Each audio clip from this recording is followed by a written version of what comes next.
ഇസ്രായേലിന്റെ അന്ത്യം വഹിക്കാൻ ഹിസ്ബുള്ള അംഗത്തട്ടിലേക്ക് ഇനി യുദ്ധകാലം എന്തും സംഭവിക്കാം. പേടിച്ചു വിറയ്ക്കുന്ന പശ്ചിമേഷ്യയെ മുൾമുനയിൽ നിർത്തി ഹിസ്ബുള്ള രംഗത്തിറങ്ങുമ്പോൾ നടക്കാൻ പോകുന്ന യുദ്ധം ലോകാവസാനത്തിന്റെ വക്കിലോ എന്നാണ് എല്ലാവരും സംശയിക്കുന്നത്. വീണ്ടും കലിപൂണ്ട ഹിസ്ബുള്ളയുടെ തിരിച്ചടിയിൽ പേടിച്ചിരിക്കുകയാണ് ഇസ്രായേൽ. ലെബനന് നേരെയുള്ള തുടർച്ചയായ വ്യോമാക്രമണങ്ങൾക്ക് മറുപടിയായി ഹിസ്ബുള്ള രംഗത്തെത്തുകയാണ്. ഇസ്രായേൽ വ്യോമതാവളങ്ങൾക്ക് നേരെയാണ് ഹിസ്ബുള്ളയുടെ വലിയ തിരിച്ചടി നടന്നിരിക്കുന്നത്. മെഗിദോ സൈനിക വിമാനത്താവളത്തിന് നേരെയും ഇസ്രായേലിന്റെ വടക്ക് ഭാഗത്തുള്ള റമാത്ത് ഡേവിഡ് എയർബേസിന് നേരെയും മിസൈൽ ആക്രമണം നടത്തിയെന്ന് ഹിസ്ബുള്ള വ്യക്തമാക്കിയിരിക്കുകയാണ്. ഫാദി 1, ഫാദി 2 എന്നീ മിസൈലുകൾ ഉപയോഗിച്ചുകൊണ്ടാണ് അഫൂല നഗരത്തിന് പടിഞ്ഞാറ് ഭാഗത്തുള്ള മെഗിദോ സൈനിക വിമാനത്താവളത്തെ ആക്രമിച്ച് ഹിസ്ബുള്ള രംഗത്തെത്തിയത്. അതിർത്തിയിൽ 60 കിലോമീറ്റർ അകലെയുള്ള സക്ബൂർ ഏരിയയിലെ സ്ഫോടക വസ്തുക്കൾ സൂക്ഷിക്കുന്ന ഫാക്ടറിക്ക് നേരെയും ഹിസ്ബുള്ള മിസൈൽ തൊടുത്തു എന്നുള്ള വാർത്തകൾ വരുന്നുണ്ട്. ഇതിനോടകം തന്നെ ഇസ്രായേൽ സംരക്ഷിച്ചിരിക്കുന്ന ഈ സ്ഫോടക വസ്തുക്കൾ എത്രയും പെട്ടെന്ന് നിർവീര്യമാക്കുന്ന രീതിയിലേക്കാണ് ഹിസ്ബുള്ളയുടെ ഒരു കടന്നുകയറ്റം എന്ന് പറയുന്നത്. അതുകൊണ്ട് എങ്ങനെയെങ്കിലും ബെഞ്ചമിൻ നെതന്യാഹുവിനെ അല്ലെങ്കിൽ ഇസ്രായേലിനെ തീർക്കാനുള്ള ഒരു ശ്രമത്തിലേക്ക് ഹിസ്ബുള്ള ഒരുങ്ങിക്കഴിഞ്ഞു. അതുകൊണ്ട് തന്നെ ഇപ്പോൾ 6 മിസൈൽ ആക്രമണങ്ങൾ നടത്തിയെന്നാണ് ഹിസ്ബുള്ള വ്യക്തമാക്കുന്നത്. മെഗിദോ സൈനിക താവളം 3 തവണയാണ് ആക്രമിച്ചത് എന്ന് ഹിസ്ബുള്ള വ്യക്തമാക്കുന്നുണ്ട്. അതായത് ഇസ്രായേലിന്റെ ശക്തി കേന്ദ്രം ലെബനൻ അതിർത്തിയിൽ നിന്നും 30 കിലോമീറ്റർ അകലെ സ്ഥിതി ചെയ്യുന്ന എയർഫീൽഡ് ആദ്യമായിട്ടാണ് ഹിസ്ബുള്ള ലക്ഷ്യമിട്ടിരുന്നത്. റമാത്ത് ഡേവിഡ് എയർബേസിന് നേരെയും ഹിസ്ബുള്ള ലക്ഷ്യമിട്ടിരുന്നു. എന്നാൽ പിന്നീട് വീണ്ടും ഒന്നുകൂടി തൊടുത്തുവിടുകയായിരുന്നു മിസൈല്. വടക്ക് ഇസ്രായേൽ നീളം സൈനറുകൾ മുഴങ്ങുന്നതായി ടൈംസ് ഓഫ് ഇസ്രായേൽ റിപ്പോർട്ട് ചെയ്യുകയും ചെയ്തിരുന്നു. ഗലീലയിലും ഹൈഫയ്ക്കും സമീപമുള്ള പട്ടണങ്ങളിലും അലേർട്ടുകൾ മുഴങ്ങി. എന്നാൽ വടക്കൻ നഗരമായ സഹാരിയ ലക്ഷ്യമാക്കി വന്ന 2 റോക്കറ്റുകൾ കടലിൽ പതിച്ചതായി IDFും അവകാശപ്പെടുന്നുണ്ട്. സൈറണുകൾ മുഴങ്ങിയതിന് പിന്നാലെ തന്നെ ഹൈഫ നഗരത്തിലെ താമസക്കാർ സുരക്ഷിത കേന്ദ്രങ്ങളിലേക്ക് മാറിയെന്നാണ് ഇസ്രായേൽ പറയുന്നത്. ഈ നഗര പരിസരങ്ങളിലും അല്ലെങ്കിൽ പ്രദേശങ്ങളിലും സൈറണുകൾ മുഴങ്ങുന്നതായി ഇസ്രായേലി സേന തന്നെ സ്ഥിരീകരിക്കുന്നുണ്ട്. അതായത് ഹിസ്ബുള്ളയുടെ ഈ ഒരു മിസൈൽ ആക്രമണം നടക്കാൻ പോകുന്നു എന്നുള്ളൊരു കാര്യം. അതുകൊണ്ട് തന്നെ അവിടുത്തെ ഇസ്രായേലി ജനങ്ങൾ അവിടെ നിന്ന് മാറുന്ന ഒരു അവസ്ഥയിലേക്ക് കാര്യങ്ങൾ കൊണ്ടുപോകുന്നുണ്ട്. മാത്രമല്ല അവിടുന്ന് ജനങ്ങളെ ഒഴിപ്പിക്കുന്ന ഒരു സാഹചര്യം ഒക്കെ ഉണ്ടാകുന്നുണ്ട്. ഇതിനിടയിലേക്കാണ് നേരത്തെ എന്ന് പറയുന്നത് ഹിസ്ബുള്ളയെ സംബന്ധിച്ചിടത്തോളം ഹിസ്ബുള്ള അവരുടെ ജനങ്ങളെ അല്ലെങ്കിൽ അവിടുത്തെ താമസിക്കുന്ന പ്രദേശവാസികളെ ഒന്നും നോക്കില്ലായിരുന്നു.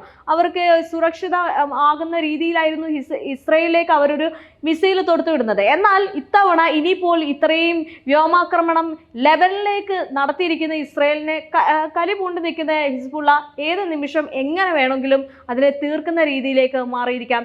നിലവിൽ ഇസ്രായേലിനെന്ന് പറയുന്നത് ഈ ആയുധ ശേഖരണം ഇറാനും കാനഡയൊക്കെ നിർത്തിവെച്ചിരിക്കുകയാണ്. അതായത് സഹായങ്ങളൊക്കെ നിർത്തിവെച്ചിരിക്കുന്ന ഒരു സാഹചര്യമാണ് ഉള്ളത്. അതുകൊണ്ട് തന്നെ ഹിസ്ബുള്ള ഏറ്റവും കൂടുതൽ ഒരു കണക്ക് അല്ലെങ്കിൽ ഒരു വ്യക്തമായൊരു പ്ലാനിങ് നടത്തിക്കൊണ്ട് ഇസ്രായേലിൻ്റെ ഈ സ്ഫോടക കേന്ദ്രത്തെ കേന്ദ്രീകരിച്ചുകൊണ്ടാണ് ഈ കാര്യങ്ങൾ അഴിച്ചുവിടുന്നത്. അതുകൊണ്ട് തന്നെ ഏറ്റവും വലിയ പ്രതിസന്ധി നേരിടുന്നത് ബെഞ്ചമിൻ നെതന്യാഹു ആണ്. കാരണം അവർക്ക് സൈനികരെ റിക്രൂട്ട് ചെയ്യുന്ന വാർത്തകൾ നമ്മൾ നേരത്തെ പറഞ്ഞിരുന്നു.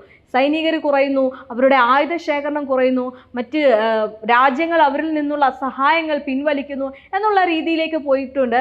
ഈ കമാൻഡർ ജീവിച്ചിരിപ്പുണ്ട് എന്നും അദ്ദേഹത്തെ സുരക്ഷിതമായ സ്ഥലത്തേക്ക് മാറ്റിയിട്ടുണ്ട് എന്നും നേരത്തെ ഹിസ്ബുള്ള പറഞ്ഞിരുന്നു. ഇതിനെതിരെയും ഈ ഇസ്രായേൽ വന്നിരുന്നു. അതായത് ഈ കാര്യങ്ങളൊക്കെ നടക്കുമ്പോഴും ഹിസ്ബുള്ള വലിയ രീതിയിലുള്ള ഒരു തിരിച്ചടി അല്ലെങ്കിൽ ഈ തിരിച്ചടിയാണ് നൽകുന്നത്. സൈനികർക്കുള്ളൊരു തിരിച്ചടിയും നൽകുന്നുണ്ട്. മിഡിൽ ഈസ്റ്റിലെ കൂടുതൽ സൈനികരെ അയക്കാനാണ് അമേരിക്ക ഇസ്രായേലിനെ ചേർത്ത് നിർത്തിക്കൊണ്ട് തയ്യാറെടുക്കുന്നത്. Pentagon press secretary major general Pat Ryder ആണ് ഇക്കാര്യം വ്യക്തമാക്കിയിട്ടുള്ളത്. US-ന് ഇപ്പോൾ തന്നെ അല്ലെങ്കിൽ ഈ മേഖലയിൽ ഏകദേശം 40,000 സൈനികരുണ്ട്. അതേസമയം എത്ര സൈനികരെയാണ് അധികമായി അയക്കുന്നത് എന്നാണ് അവരുടെ ചുമതല എന്നും പെന്റഗൺ വ്യക്തമായി പറയുന്നില്ല. സുരക്ഷാ കാരണങ്ങൾ മുൻനിർത്തിയാണ് ഇക്കാര്യം വെളിപ്പെടുത്താത്തത് എന്നും പറയുന്നുണ്ട്. അതായത് നേരത്തെ പറഞ്ഞു വന്നതുപോലെ തന്നെ സൈനികരുടെ എണ്ണം ഇസ്രായേലിൽ കുറയുന്ന ഒരു സാഹചര്യത്തിലേക്ക് എത്തിക്കഴിഞ്ഞു. ഈ ഇസ്രായേൽ എന്ന് പറയുന്നത് അവരെ സംബന്ധിച്ചിടത്തോളം അവിടെ റിപ്പോർട്ട് ചെയ്യുന്ന കാര്യങ്ങളെല്ലാം ഒന്നും മാധ്യമങ്ങൾക്ക് പുറത്തുവിടാൻ ഉള്ളൊരു സ്വാതന്ത്ര്യം പോലും കൊടുക്കുന്നില്ല. അൽജീറീസ കമ്പനി അല്ലെങ്കിൽ അൽജീറീസ എന്ന് പറയുന്ന ന്യൂസ് ചാനൽ പോലും ഒരു പൂട്ടിക്കുന്ന അവസ്ഥ കഴിഞ്ഞ ദിവസങ്ങൾ ഉണ്ടായിരുന്നു.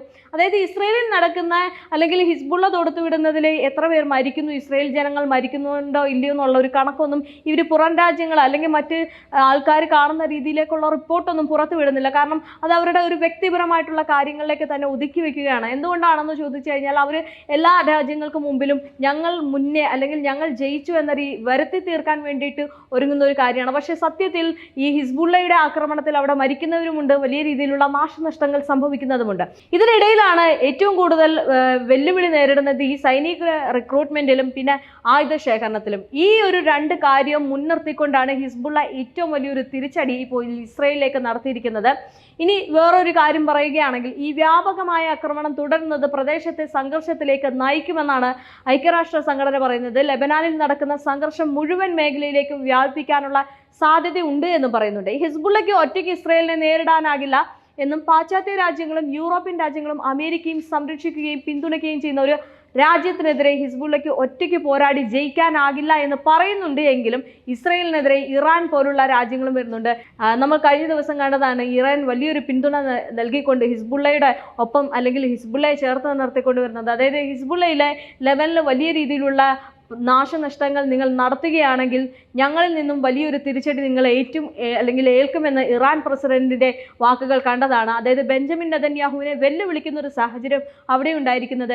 ലെബനിൽ നിലവിൽ വലിയ രീതിയിലുള്ള മിസൈൽ ആക്രമണം നടത്തി അവിടുത്തെ കുട്ടികളെയും സ്ത്രീകളെയും വയോധികരെയും എല്ലാം, അതായത് സ്കൂൾ ആക്രമിക്കുന്നു, ഹോസ്പിറ്റലുകൾ, വലിയ രീതിയിലുള്ള ആശുപത്രികൾ അവിടെ ആക്രമിക്കപ്പെടുന്നു. ഈ ഒരു രീതിയിലേക്ക് ഇസ്രയേൽ കടുത്ത തീരുമാനം എടുക്കുമ്പോൾ ഇസ്രയേലിനെ വെറുക്കുന്ന കുറച്ച് രാജ്യങ്ങളുമുണ്ട്. അതായത് യു എസ് പ്രമേയം പാസ്സാക്കിയപ്പോൾ പോലും ഇന്ത്യ വിട്ടു നിന്നെങ്കിലും ബാക്കി 14 രാജ്യങ്ങളും ഈ പറയുന്ന ഹിസ്ബുള്ളയോടൊപ്പമായിരുന്നു. അതായത് ഹിസ്ബുള്ളയ്ക്ക് വേണ്ടി വാദിക്കാൻ കുറച്ച് പേരുണ്ടായിരുന്നു. അതുകൊണ്ട് തന്നെ ഹിസ്ബുള്ളയ്ക്ക് ഇത്രയേറെ സപ്പോർട്ട് കിട്ടുന്നുണ്ടെങ്കിലും ചില കാര്യങ്ങളൊന്നും അവർ മനസ്സിലാക്കുന്നില്ല.